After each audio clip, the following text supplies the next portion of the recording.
साहब प्रणाम। मैं हूं हिमांशु द्विवेदी और स्वागत है आपका हमारी खास पेशकश चुनावी संवाद में, जो लगातार हरियाणा से जारी है। चुनाव अब निर्णायक मोड़ पर आ पहुंचा है। बमुश्किल 4-6 दिन बचे मतदाताओं को अपने मत का इस्तेमाल करने के संदर्भ में सारी पार्टी अपना जोर लगा रही हैं।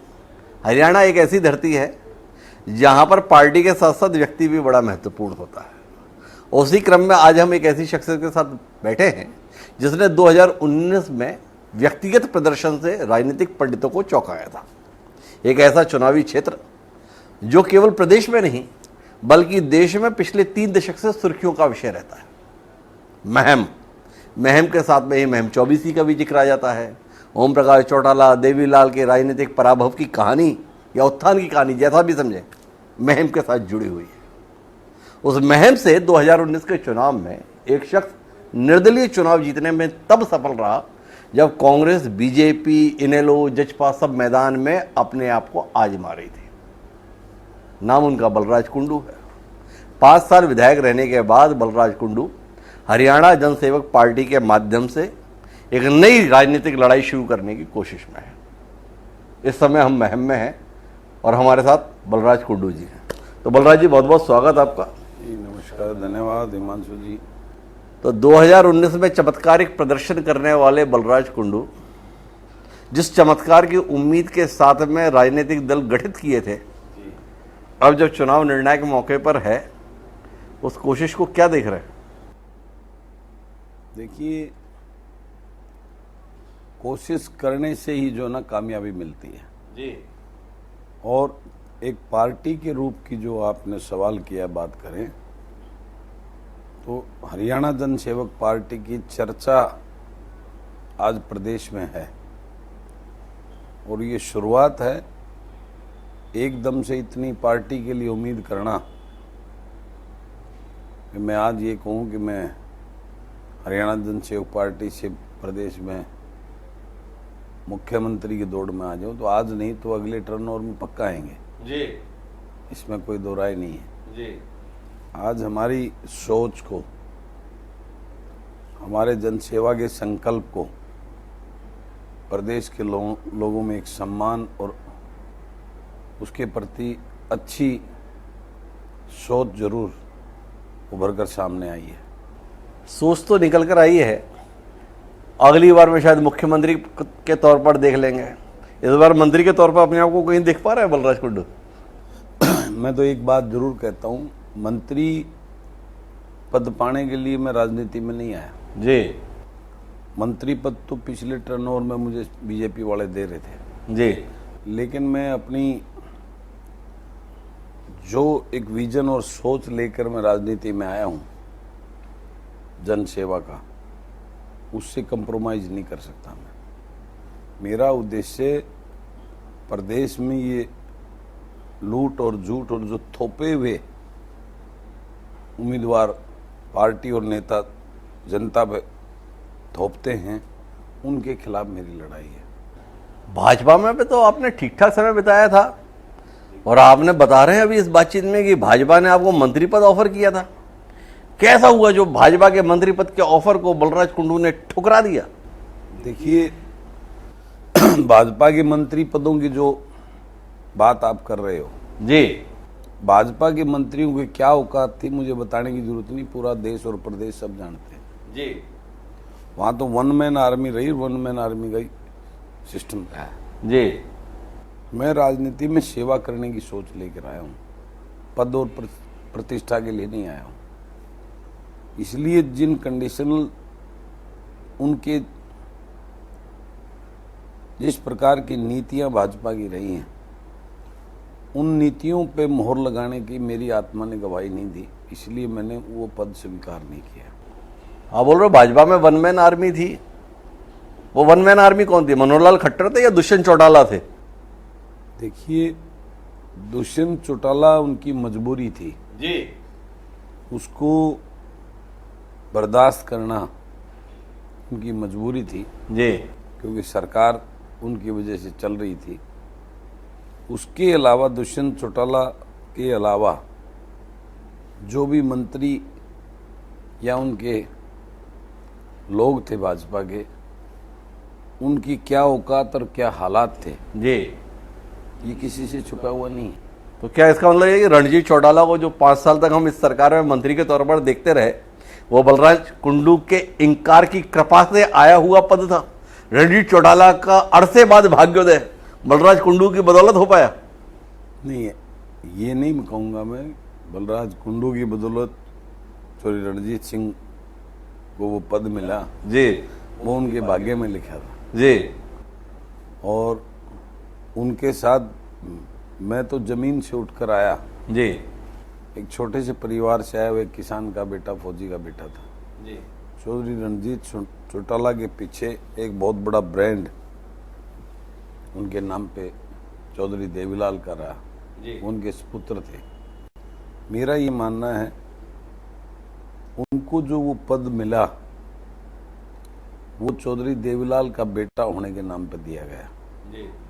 एक बड़ा जाट चेहरा कह सकते हैं आप उसको जाटों को लुभाने के लिए शायद उनको इस पद का जो है ना, ऐसा क्या लुभाया? 5 साल जिसको मंत्री बनाया, इस बार विधायक का टिकट तक नहीं थमाया। यही बात मेरे एजेंडे का मुख्य अंश है जी। जब तक लोग इस प्रकार के उसमें सभी जी, लोगों के बारे में विचार नहीं करेगी कि जो नेता अपने पद और उसको मैं ये कहूँगा प्रतिष्ठा के लिए अपने को मलाई खाने वाले सिस्टम में जब ये लोग अपने स्वार्थ के लिए पार्टियां बदलते हैं, दूसरे दलों में चले जाते हैं, ऐसे अनेकों नेता हैं इस प्रदेश के अंदर। जी। जब तक ऐसे लोगों को प्रदेश के लोग उनके करैक्टर को समझकर उनको नहीं नकारेंगे, ये सिस्टम तब तक बदलेगा नहीं। मेरी लड़ाई और सोच उसी के लिए। यहाँ प्रदेश में अनेकों ऐसे नेता हैं जिनका जो है ना सूंघने की शक्ति बड़ी जबरदस्त है जी। और इस बात का आभास वो लगाकर पलटी मारने में इतने माहिर हैं को जरा सा भी शिकन नहीं होता उनके चेहरे पे जी। और वो लोग जनता को बेवकूफ़ बनाकर सालों सालों से अपना सिस्टम चला रखे। तो बलराज कुंडू 5 साल किसके साथ थे? कांग्रेस के साथ थे, भाजपा के साथ थे, व्यक्ति के साथ थे, किसके साथ थे? एक हमारे यहाँ कहावत है कि दाई आगे पेट नहीं छुप सकता। जी। मैं किसके साथ था, ये आम कोई कॉमन मैन बात करे तो हजम होता है, हिमांशु जी ये बात करे तो हजम नहीं होती। क्या करें, राज्यसभा का चुनाव याद आ जाता है ना बलराज कुंडू जी, इसलिए पूछना पड़ जाता है। आपको अच्छा नहीं लगा वो अलग बात है, पर सवाल तो पूछा ही जाएगा ना। नहीं, बात अच्छा लगने की बुरा लगने की बात नहीं है जी। मैं तो ये बात बोल रहा हूँ कि बलराज कुंडू किसके साथ था, ये बात हिमांशु जी भली भांति अच्छी तरीके से जानते हैं। जी। राज्यसभा की बात जो आपने की वो तो बड़ी ओपनली मामला था जी। उसमें आप बात करें तो राजनीतिक दलों ने अब अपने आकलन किए। जी। ठीक है भाई, किसके साथ था मैं बात करूं तो शायद आज आपको यकीन नहीं होगा। मैं ये कह रहा हूं कि मैंने तो हुड्डा साहब का साथ दिया था जी। और हुड्डा साहब ने मुझे वोट डालने से मना किया था। मैं आपके चैनल पे बोल रहा हूँ ये बात। जी। हुड्डा साहब ने मेरे से वोट नहीं मांगी थी आप वोट देना। जी। हुड्डा साहब ने ये कहा था आप वोट मत डालना, मैंने नहीं। तो आप हुड्डा साहब के साथ क्यों थे? मेरा फिर सवाल तो वाजिब ही आपने कर दिया। भाई मैं हुड्डा साहब के साथ था तो मेरा सवाल यही तो था कि भाई आप कांग्रेस के साथ थे, भाजपा के साथ थे, किसके साथ थे? हिमांशु जी मैं उस बात का भी जवाब दे रहा हूँ। जी। मैंने ये कहा बैठते ही, मैं बहुत स्पष्ट बात करने वाला इंसान हूँ। जी। मैंने बीजेपी को वोट नहीं डालना था जी। और कांग्रेस का कैंडिडेट जो है ना हमारी स्टेट से बाहर का था। जी। तो मैंने उनसे एक सवाल किया बैठते ही कि आप मुझे एक रीजन बता दो कि मैं किस वजह से वोट दूं। जी। तो उन्होंने पहले ही मेरे सवाल लगा के कह दिया था ठीक है आप वोट मत डालो, मैं वोट नहीं डालूंगा, ये तो मेरा निर्णय ही है पहले। जी। लेकिन उस बात का भी आकलन जो है ना राजनीति लोग तरह तरह से करते हैं। जी। कोई कुछ बोलता है, कोई कुछ बोलता है। मैंने जो अनुभव किया है जो इंसान इन बातों की राजनीति में परवाह करेगा वो इंसान वही होगा जिसके मन में कुछ खोट होगा। जो इस चीज से कुछ उसके मन में खिचड़ी पक रही होगी, मैं इस टाइप की बातें ना करने वाला। मैं स्पष्ट, मेरा निर्णय स्पष्ट होता है, जो मेरे मन में, मेरी आत्मा में अंदर से गवाही करती है, मैं उस बात को खरे से कहने में विश्वास रखता हूँ। और आपने इस बात को बारीकी से देखा भी है और अपने चैनल में भी चलाया है कि हाउस में जितनी खरी खरी बातें मैंने भाजपा के मुख्यमंत्री के खिलाफ बोली हैं, मैं दावा करता हूं कि मेरे अलावा उस हाउस के अंदर किसी भी विपक्षी दल के किसी नेता ने सिवाय बातों को लच्छेदार घुमा फिरा के कहने के अलावा डायरेक्ट कोई बात कहने की हिम्मत नहीं जुटी। तो भाजपा नेतृत्व ने बलराज कुंडू के कहे अनुसार कदम उठा लिया, मनोहर लाल खट्टर जी को जो है प्रदेश की सियासत से विदा कर दिया, नायब सैनी जी को रूप में नया मुख्यमंत्री ला दिया। बलराज जी का अपनी पुरानी पार्टी में आने का मन नहीं बना? देखिए, मेरा मनोहर लाल खट्टर जी से कोई व्यक्तिगत द्वेष नहीं है। पहली बात तो मैं ये बताऊं, मेरा भाजपा की सरकार की कार्यशैली से द्वेष था जी। उस भाजपा की कार्यशैली जिस प्रकार से रही, जिस प्रकार से उन्होंने प्रदेश के हर वर्ग को प्रताड़ित करने का काम किया, मनमानी करने का काम किया, मेरी खिलाफत, मेरी जो है उसके उसमें रही है। व्यक्तिगत रूप से मेरा किसी को। बलराज जी, अभी तो आप बोल रहे थे वन मैन आर्मी थी। वन मैन आर्मी का मतलब कौन? मनोहर लाल खट्टर जी।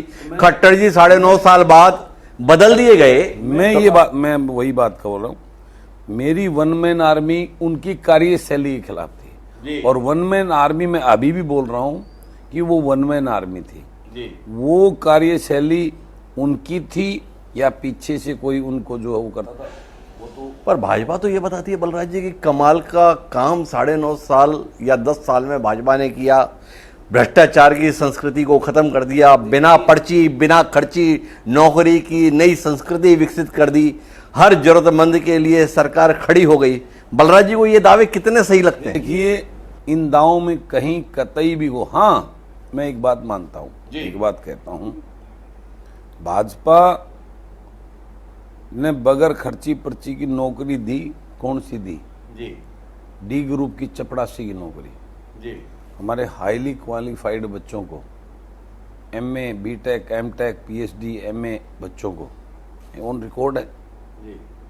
आप लिस्ट मंगाइए, जितने ये डी ग्रुप में बच्चे लगाए हैं उनकी क्वालिफिकेशन चेक कीजिए। भाजपा ने पर्ची खर्ची वो मैसेज देने के डी ग्रुप का प्रचार किया जी। 4th क्लास एम्प्लॉय लगाने का काम किया, उसको मैं मानता हूं, उसमें दे दिया। लेकिन एक एमटेक बीटेक बच्चा एक 4th क्लास का टेस्ट में बैठेगा तो उससे वो क्या होगा ये बताने की जरूरत नहीं है। यानी एक यूथ इस लेवल पे चला गया कि अनएम्प्लॉयमेंट की वजह से वो हाईली क्वालिफाइड बच्चा चपड़ासी बनने को मजबूर हो गया। उसकी नौकरी देकर मैं आपसे पूछना चाहता हूं, जितनी क्लास 2 की, क्लास 1 की नौकरी, वो 70-80% तुम प्रदेश से बाहर के लोगों, युवाओं को दी है। वो कैसे लग गए? उनकी नंबरिंग का खेल आपने देखा होगा, किस प्रकार से एक ही उसके अंदर जो है ना इतने बच्चे आ रहे हैं, वो कैसे आ रहे हैं। ये सिर्फ डी ग्रुप का सिस्टम दिखा के गाँव में लग गए, 4-5 बच्चे लग गए, उसका प्रचार प्रसार कर रहे हैं, उन लोगों से वो कर रहे हैं। मैं मानता हूं वो बगैर अप्रोच वाले लगे। प्रचार किसका है? उनका है। जो क्लास 2 क्लास 1 की जॉब्स जितनी लगाई हैं, मैंने तो हाउस में कितनी बार आपके पास रिकॉर्ड में होगा, विद ऑन सारी चीज़ों के तथ्य के आधार पर एसडीओ लगते हैं, उसमें 90% बाहर के लगे। कैसे लग गए? क्वालिफिकेशन का क्राइटेरिया ऐसा बना दिया, उसके अंदर हमारे हरियाणा के बच्चे क्वालिफाई नहीं हो रहे थे। ये मैंने मुख्यमंत्री को ऑन रिकॉर्ड चीजें दी हैं और उन्होंने एक्सेप्ट किया मेरे सामने ये गलत है, लेकिन किया कुछ नहीं। तो इस चुनाव में आप क्या देख रहे हैं? भारतीय जनता पार्टी की जो सरकार है उसकी नीतियों से, उसके कार्य पद्धति से बलराज कुंडू की नाराजगी साफ तौर पर जाहिर हो रही है। तो इस चुनाव में क्या रुझान दिखाई दे रहा है बलराज कुंडू जी को? कौन आ रहा है? मैं तो ये कहता हूं, इससे पहले 10 साल कांग्रेस की सरकार थी जी कांग्रेस ने क्या किया था? जी कांग्रेस ने तो खुलेआम किया था, पैसे चलते थे, पैसे के दम पर नौकरियां लगती थी। ऐसे हाईली जो बिल्कुल जो डिजर्व करने वाले बच्चे वो तो जो है ना रेस से बाहर होते थे, और जो अप्रोच वाले मंत्रियों के हाईली उनके बच्चे पेड जो बच्चे वो जो है ना उनमें जॉब लगते थे।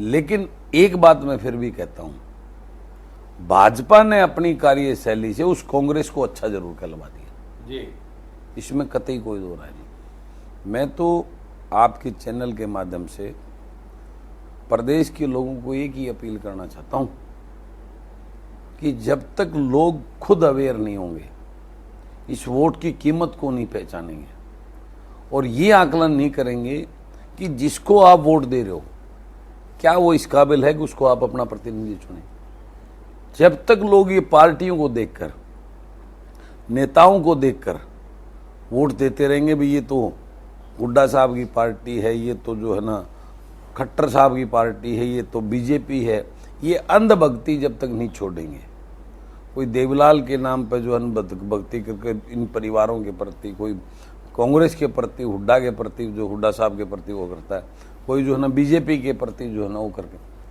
जब तक लोग इस बात का आकलन नहीं करेंगे जो उम्मीदवार आपको इन पार्टियों ने दिया है क्या वो डिजर्व करता है, अगर वो डिजर्व नहीं करता है तो लोग अपना पढ़े लिखे किसी ऐसे व्यक्ति को सामने लाएं कि हम इन पार्टियों को नकार कर इसको वोट देंगे। अरे लोग ऐसा तो करते हैं, तभी तो बलराज कुंडू 2019 में चुनाव जीत गए। तो आप लोगों से शिकायत क्यों कर रहे हो? अभी अपन मुद्दे पे रहते हैं बलराज जी। मेरा जो सवाल है आपसे, एक मिनट, ये इंपॉर्टेंट इशू है, मैं इस बात पे मैं यही तो कह रहा हूं जी, जब महम के लोग ये कर सकते हैं तो बाकी प्रदेश के लोग क्यों नहीं? तो महम के लोगों ने जोड़े, पुंडरी के व्यक्ति ने भी किया, नीलोखेड़ी ने भी किया, रानिया ने भी किया, जिसको पार्टियां नहीं भाई उन्होंने व्यक्ति को भी चुना। अभी जो सवाल है बलराज जी, वो सवाल इस बात को लेकर कि जब 5 दिन बचे हैं, एक मिनट मेरी बात पूरी हो जाए, कि अब मतदान में 5 दिन बचे हैं, कांग्रेस मैदान में है, भाजपा मैदान में है, इनेलो बसपा मैदान में है, जसपा आजाद पार्टी, इस प्रकार से ये 2 गठबंधन के साथ 2 स्वतंत्र रूप से मैदान में है। बलराज कुंडू जी एक राजनीतिक क्षेत्र के प्रबुद्ध व्यक्ति होने के नाते इस विधानसभा चुनाव में क्या देख पा रहे हैं, क्या होने जा रहा है हरियाणा में?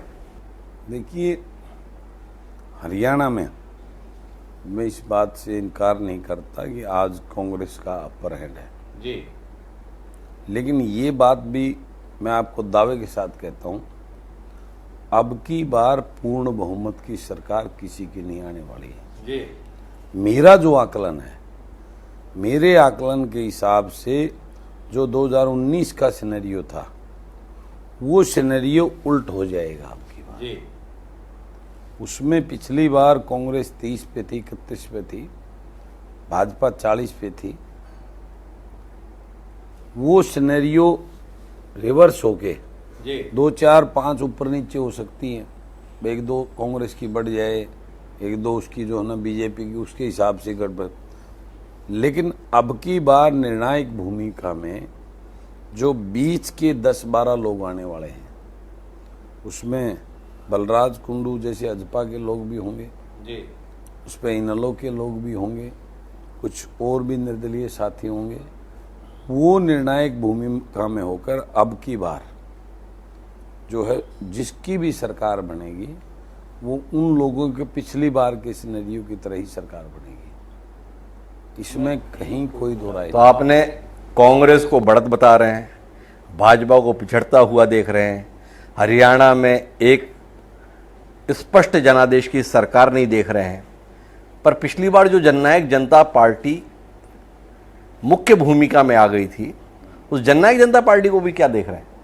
देखिए, जननायक जनता पार्टी को हरियाणा प्रदेश के लोगों ने एक विकल्प के रूप में देखा था, इसमें कोई दो राय नहीं जी, और एक उभरता हुआ युवा जी, उसके अंदर देवीलाल का स्वरूप देकर लोगों ने भरोसा किया था जी, लेकिन उस भरोसे को जिस प्रकार से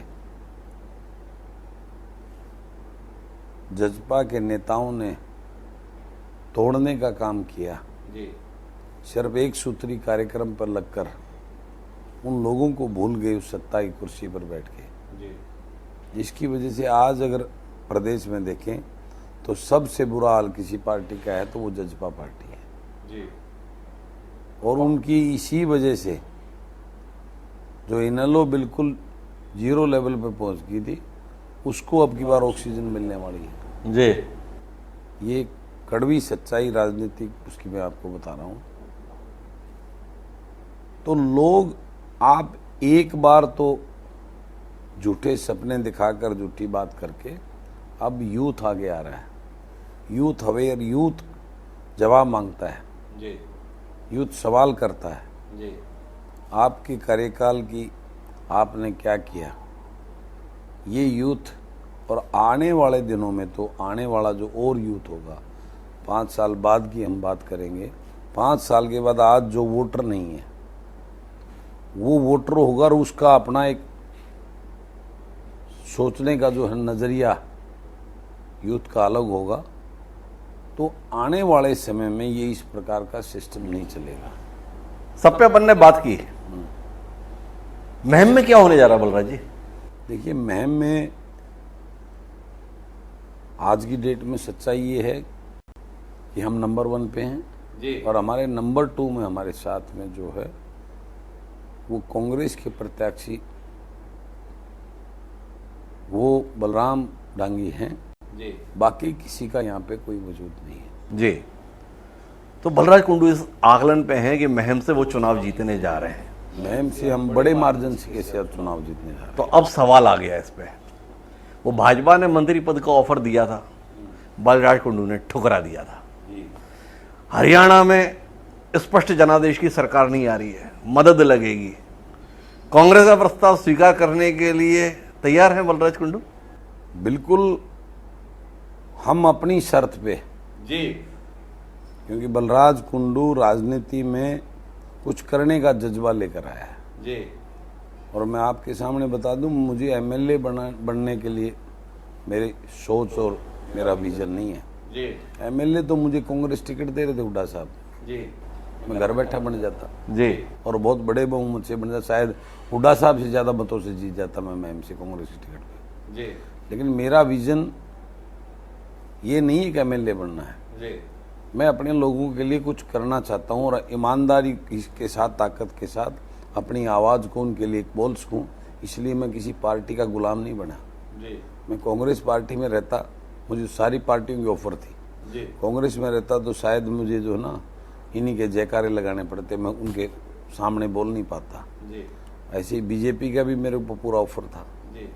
लेकिन मैं सिर्फ ईमानदारी से पूरी उसके साथ में अपनी आवाज़ को लोगों के लिए उठाऊं, लोगों के साथ हो रहे अन्याय के खिलाफ बोलूं, उसके लिए मैंने ये रास्ता अपना हरियाणा जनसेवक पार्टी बनाई है। उसी रास्ते पे चलकर मैं आज दिल्ली में। तो क्या बलराज कुंडू दुष्यंत चौटाला बनना चाहते हैं? जैसे भाजपा की सरकार में दुष्यंत चौटाला की हालत थी, वैसे ही बलराज कुंडू की अभिलाषा है कि कांग्रेस की सरकार बनेगी तो उसमें बलराज कुंडू उसी हनक और धमक के साथ रहना चाहते हैं। देखिए, परमात्मा की कृपा से उस धन में तो मैं वैसे ही रहता हूँ जी, ठीक है। रही बात उस पावर की, उसकी, मैं दुष्यंत चौटाला कोई ना बने और ऐसे लोगों को जनता सबक सिखाए जी, यही तो मेरा एजेंडा है जी। दुष्यंत चौटाला जैसे लोगों ने ही आज लोगों का विश्वास उठ गया है पॉलिटिकल लोगों पर से, तो मेरी लड़ाई ही इस चीज के खिलाफ है जी। ये दादा लाई प्रथा समझ रखी है लोगों ने। उस टाइम पे मैं बोलता शायद विश्वास नहीं करते। दुष्यंत चौटाला के अंदर कहें छोटा देवीलाल है जी।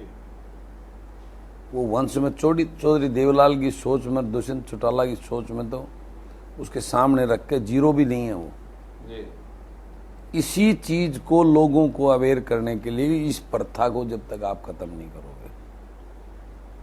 कि आप उनके लेबल को देखकर जो ब्रांड लेके वो घूमते हैं, वो ब्रांड से बाहर निकल के उस व्यक्तित्व जो आपके सामने खड़ा है, उस व्यक्ति के व्यक्तित्व के बारे में आकलन नहीं करोगे, तब तक ये सिस्टम नहीं बदल सकता। लोकतांत्रिक ढांचे की सबसे बड़ा दुर्भाग्य इसी बात का है ये जो पार्टियां बनी, पार्टियों में एक एक परिवारों ने वर्चस्व अपना कंट्रोल कर लिया और वो अपने तरीके से लोगों को टिकट देते हैं, अपने तरीके से उनको रिमोट पर दबा के उनसे वो करवाते हैं, जिसका खामियाजा जनता को भुगतना पड़ता है। ये जो आपने पार्टी बनाई अपनी जनसेवक पार्टी, निर्दलीय लड़ते तो भी काम चल जाता है। जनसेवक पार्टी बना के बलराज कुंडू किस उद्देश्य को साधना चाह रहे हैं? और जनसेवक पार्टी और उसमें पहली बार में चोट कितनी बड़ी लगी जुलाना में। देखिए, मैंने उसको आप चोट कैसे कह सकते हैं? आप मेरे को एक बात बताइए जी। मैंने 18 तारीख को अनाउंस की कैंडिडेट हमारी जी। 9 तारीख को तो मैं प्रेस कॉन्फ्रेंस करके मैंने प्रेस के सामने ये कहा था, अगर विनेश आपके रिकॉर्ड में है, आपके चैनल के भी लोग वहाँ पे थे, उन्होंने मेरे उसमें लिया था। मैंने 9 अगस्त को ये बोला था, अगर विनेश फोगाट चुनाव लड़ेगी तो मैं उनका समर्थन करूंगा, मैं चुनाव नहीं लड़ूंगा। आपके रिकॉर्ड में, आपके चैनल के रिकॉर्ड में झटका तो आप तब कह सकते हैं कि मैं तो उस मानसिक, मैं व्यक्तित्व के, मैंने पहले कहा था विनेश हमारे देश की बेटी है जी। उसके साथ कहीं ना कहीं अन्याय हुआ है जी। और उसने जिस प्रकार से कुश्ती छोड़ने का ऐलान किया रोते हुए जी। ये हमारे आने वाले युवाओं के लिए बहुत ही घातक, वो एक आइकन बने, उनको लड़ने के लिए जो है ना समाज के अंदर खड़ी हो, इसलिए मैंने कहा था। वो मैंने अपना वादा वचन उसके सामने थोड़ा और गहरे में जाते हैं ना बलराज भाई, आप एक नई राजनीति करना चाहते हैं, सिद्धांतों की राजनीति करना चाहते हैं, नई संभावनाओं की राजनीति करना चाहते हैं। एक गैर राजनीतिक व्यक्तित्व था विनेश फोगाट। अब विनेश फोगाट को अगर राजनीति करनी थी तो कहाँ कांग्रेस को चुना, जिसके संदर्भ में अभी बलराज जी बता रहे थे कितनी भ्रष्टाचार इसने अतीत में किया है? क्यों नहीं जनसेवक पार्टी में विनेश फोगाट ने भविष्य देखा? इस बात से मन कितना दुखा। देखिए, आपकी बात बिल्कुल सही है। मैंने अपनी तरफ से विनेश बहन को ऑफर दिया था कि आप हमारे साथ आएं, हमारी पार्टी से चुनाव लड़ें, हम प्रदेश में बदलाव के लिए कुछ नया करेंगे जी। ये उनकी, ये मेरी वो थी, सोच उनकी थी जी। मैं अपनी सोच के अनुरूप उन पे थोप नहीं सकता। बहन के लिए पत्नी का टिकट काटने को तैयार हो गए थे बलराज कुंडू जी। ये बहन का एक जो अपना जो उसका संघर्ष था जी। उन्होंने जो वहाँ दिल्ली में बैठकर जिस प्रकार से इतने बड़े, एक बहुत बड़ा सिंडिकेट जो है उसके खिलाफ उसने लड़ाई लड़ी, वो अपने आप में बहुत बड़ी बात थी। और उसी का नतीजा है कि उसके साथ बहुत बड़ा षड्यंत्र करके उस बहन के को ओलंपिक में उसका मेडल खतरे में डाला। तो उसके लिए एक भाई बहन के प्रति, वो बहन नहीं मेरी नहीं, वो देश की बेटी थी, हमारे देश के सम्मान के लिए, हमारे देश में, हमारा हिंदुस्तान, हमारे यहाँ बहन को, बेटी को अपना अभिमान और वो माना जाता है। उसके साथ इस प्रकार का षड्यंत्र होता है तो मैं ये मानता हूँ हर हिंदुस्तानी उसके साथ खड़ा होने का जज्बा रखता है। तो उसी के तहत मैंने वो ऐलान करके उसके साथ किया। मेरी पत्नी, हम नॉन पॉलिटिकल परिवार से हैं जी। उनकी कोई इच्छा हमारी ये नहीं थी, हम तो राजनीति कर रहे हैं सेवा के लिए और एंट्री के लिए। तो हमने तुरंत ये निर्णय, मेरा नहीं निर्णय ये मेरी मिसेज का निर्णय था जी।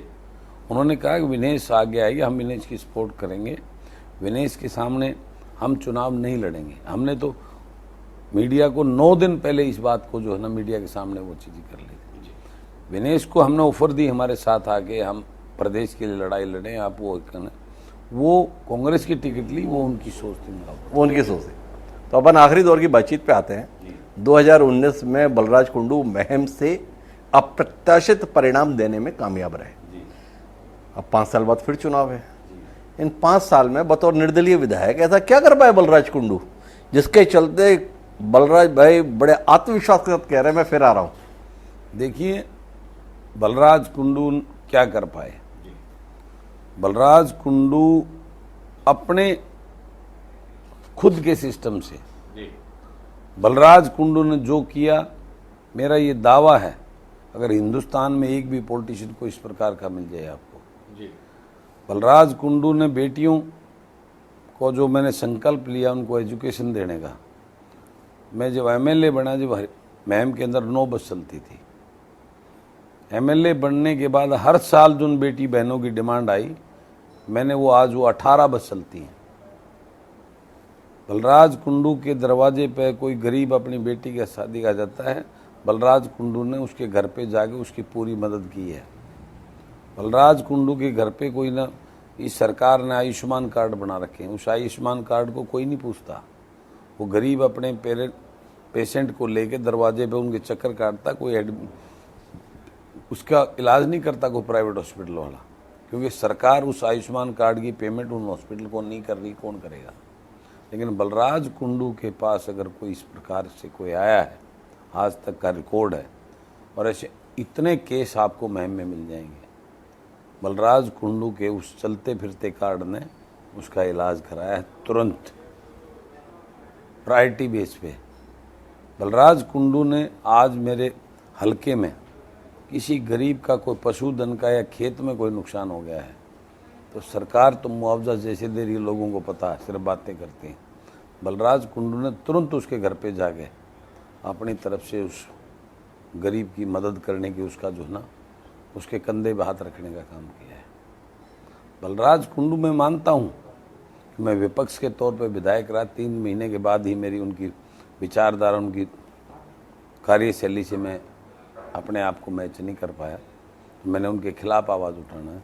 एज ए विपक्ष के विधायक के तौर पर बलराज कुंडू ने, उस हाउस में रिकॉर्ड है तो सब कुछ, उसमें तो कोई जो मैंने हर इश्यूज़ को, और वो हल्के का भी प्रदेश का भी, तो युवाओं के रोजगार की बात थी, उनके साथ हो रहे न्याय की बात थी, सरपंचों की आवाज़ की बात थी, स्कूल हॉस्पिटल में जो जिस प्रकार से बुरा हाल है, स्कूल का जर्जर हालत है, टीचर्स नहीं हैं, हॉस्पिटल में जिस प्रकार के हालात हैं, हमारे महम का हॉस्पिटल इतने सालों से मैं आवाज़ उठा रहा हूँ, डॉक्टर नहीं है, मेडिसिन नहीं है, कोई भी उसके अंदर जो ऑपरेशन थिएटर नहीं है, अल्ट्रासाउंड की मशीन नहीं है, एक्सरे मशीन नहीं, काय का हॉस्पिटल।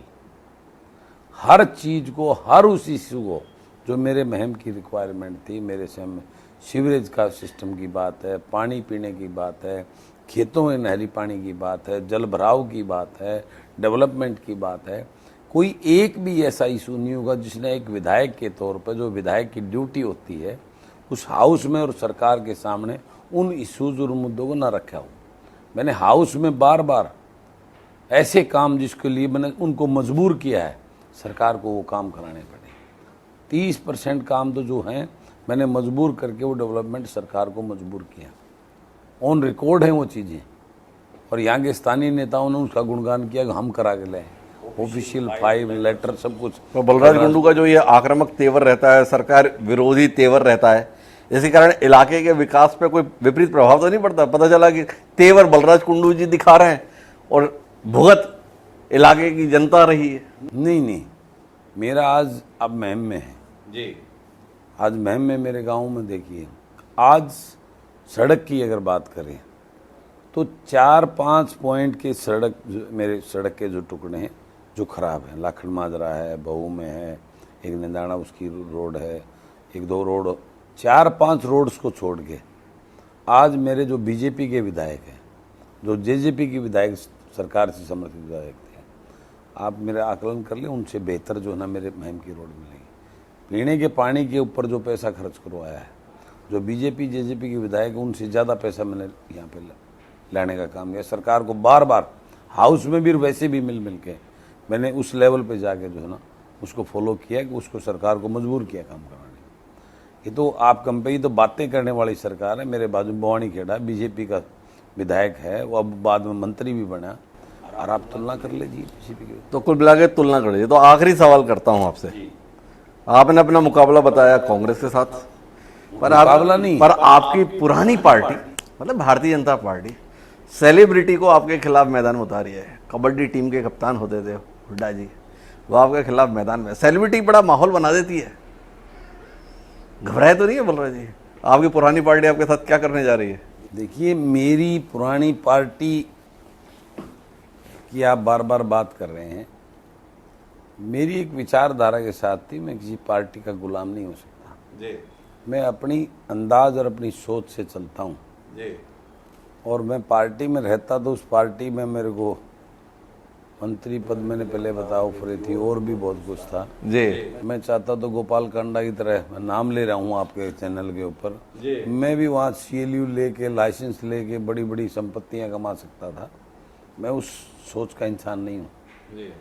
मैं राजनीति में एक बदलाव के लिए आया और निश्चित रूप से मैं दावा करता हूँ बलराज कुंडू की मुहिम की जीत इस प्रदेश के अंदर जो सोच लेकर मैंने पार्टी बनाई है, आप उसका आगे जलवा दें। इसी की वजह से आज हर पार्टी, चाहे इनेलो है, चाहे जजपा है, चाहे कांग्रेस है, ये बीजेपी है, या यहाँ के जो स्थानीय या प्रदेश के जो नेता, कोई ये नहीं चाहता कि बलराज कुंडू आगे बढ़े। आज यहाँ हर कोई मुझे रोकने में तुला हुआ है, हर कोई। जेजेपी इनेलो ने मुझे जो है ना धोखा दिया जी। जेजेपी का तो जो है वो आपको पता ही है। सब लोग मेरे जो है ना वोट काट कर आज इनडायरेक्टली आज मेरे प्रतिनिधियों की मदद कर रहे हैं। लेकिन बलराज कुंडू कॉन्फिडेंस में इसलिए है कि मेरे साथ उस जनता जनार्दन का साथ है, उसका प्यार है। ये सारे इकट्ठे होकर भी बलराज कुंडू को रोक नहीं पाएंगे, क्योंकि मेरी सोच जन सेवा की, लोगों के साथ खड़े होकर उनके जेन्युइन इश्यूज़ को रिजॉल्व करके इस प्रदेश को ट्रैक पर लाने की है।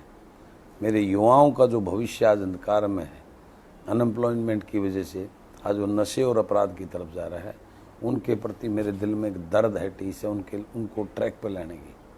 प्रदेश में अपराध, लूट, भ्रष्टाचार सारी सीमाएं तोड़ चुके हैं। उसके लिए मेरे से उम्मीद आस करते हैं इस हल्के के लोग भी, प्रदेश के लोग भी। तो सारे लोग उम्मीद करते हैं। तो हमने आपसे तमाम मुद्दों पर बात की, प्रदेश को लेकर भी बात की, महम क्षेत्र को लेकर भी बात की। अब हम कार्यक्रम के अंतिम बिंदु पर हैं।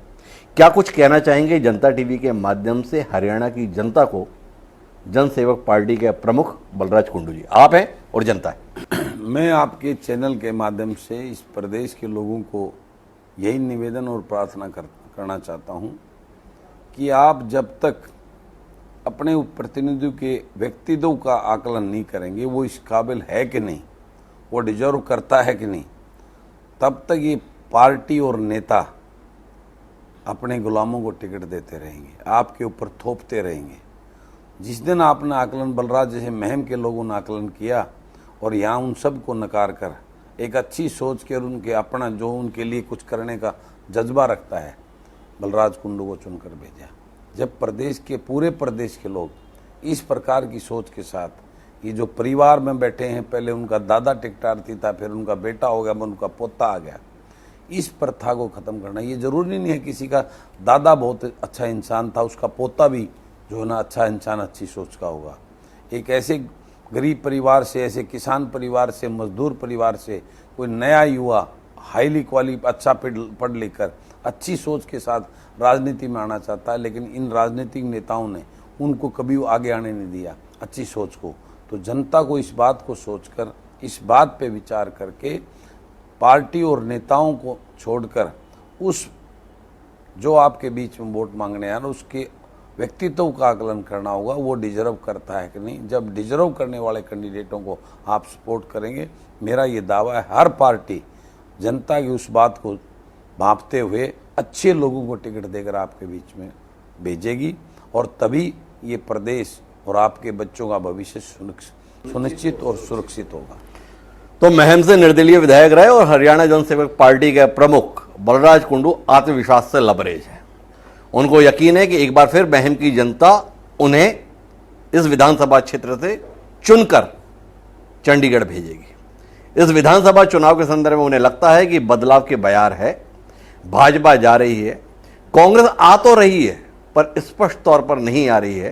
कहीं ना कहीं उसे सहयोगियों की जरूरत होगी, और उसमें सहयोग करने वालों में एक नाम बलराज कुंडू भी हो सकता है, अगर जनहित के मुद्दों पर सहमति बनती है। बलराज कुंडू को लगता है कि अब बदलाव का समय जो आया है, उसमें जनता को भी पार्टी या विरासत को छोड़कर योग्य प्रत्याशियों के संदर्भ में विचार करके अपने मताधिकार का इस्तेमाल करना चाहिए। बलराज कुंडू जी की यह अपेक्षा हरियाणा की जनता किस रूप में पूरा करती है, इसका पता 8 तारीख को चलेगा। लेकिन बलराज जी, आपका बहुत बहुत धन्यवाद, इतनी व्यस्तता के बीच आपने समय निकाला, और आपको शुभकामनाएं इस विधानसभा चुनाव के लिए। तो आज के इस कार्यक्रम में इतना ही। दीजिए मुझे याद, सादा पड़ा।